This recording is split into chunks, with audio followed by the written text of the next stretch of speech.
ভাই যে জেনারেশনটা আমরা শেষ করলাম ওই জেনারেশনের সেরা 5 জনের তালিকা করেন। অবশ্যই ইজি, কঠিন করেন। সবার উপরে লিওনেল মেসি, 2 নম্বরে ক্রিস্টিয়ানো রোনালদো, তারপর এই বিশ্বকাপ হিসাব করলে আমার কাছে মোহাম্মদ সালাহ 3। যে জেনারেশনটা আমরা শেষ করলাম, জেনারেশন শেষ করছি, ওই জেনারেশনের সেরা 5 জনের তালিকা করেন। এই জেনারেশনের কথাই তো বলতেছেন, রাইট? ঠিক আছে, বলেন, সমস্যা নেই। ওই তো মোহাম্মদ সালাহ, Messi, Ronaldo, Mohammad Salah.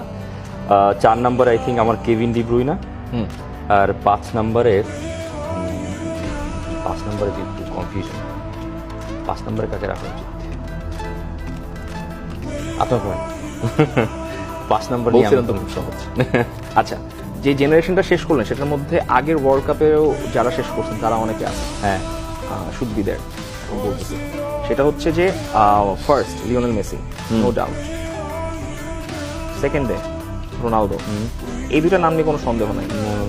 থার্ডে it has to be Thomas মুলার।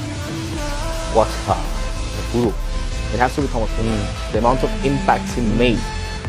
এখানে যে লেভানডস্কির নাম কেন নাই, বেনজেমার কেন নাম নেই, এটা অনেকে প্রশ্ন করতে পারেন। বিকজ নাই, কারণ লেভানডস্কি ইন্টারন্যাশনালি সেটা অ্যাচিভ করতে পারেনি, যদিও ক্লাব লেভেলে লট অফ স্টাফ।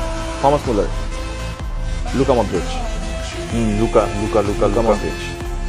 লাস্ট নেমটা অনেকের পছন্দ হবে, অনেকেই ভালো লাগবে, কিন্তু বলবেন যে উনি তো আগের জেনারেশনে, কিন্তু উনি আসলে এই জেনারেশনে বিলং করেন। যদিও লাস্টের দিকে গিয়ে ওনার ইয়াটা একটু হয়েছে, মানে ইম্প্যাক্টটা কমছে। বাট আন্দ্রেস, মানে এখানে আন্দ্রেস ইনিয়েস্তা হইতে পারে, এখানে কারিম বেনজেমাও হইতে পারে। মানে আমি এক এক সময় এক একজনের নাম হয়তো নিব, বাট আমার মনে হয় আন্দ্রেস ইনিয়েস্তার নামটা রাখাটাই বেস্ট। সালা, কেভিন ডি ব্রুইনারা এই লিস্টে বিলং করে না, বিকজ তাদের জন্য কোনো ইন্টারন্যাশনাল রিকগনিশন নাই। এবং কেভিন ডি ব্রুইনার চাইতে আমার মনে হয় এডেন হ্যাজার্ডের কন্ট্রিবিউশন বেশি। আমি মানে এই ওয়ার্ল্ড কাপে যারা লেজেন্ডরা বিদায় নিয়েছেন ওই হিসেবে, হ্যাঁ, না, আমি এই জেনারেশনটাকে ধরি হচ্ছে 2006 থেকে, 2006 জেনারেশন আর কি, 2006 থেকে 2026। এখানে একটা সাইকেল পূর্ণ হয়েছে, এখানে একটা প্রপার সাইকেল পূর্ণ হয়েছে। এই 2006 থেকে 2026 পর্যন্ত যারা স্টার্ট থেকে ছিলেন, আমি হিসাব করলে এদেরকেই দেখতে পাই আর কি।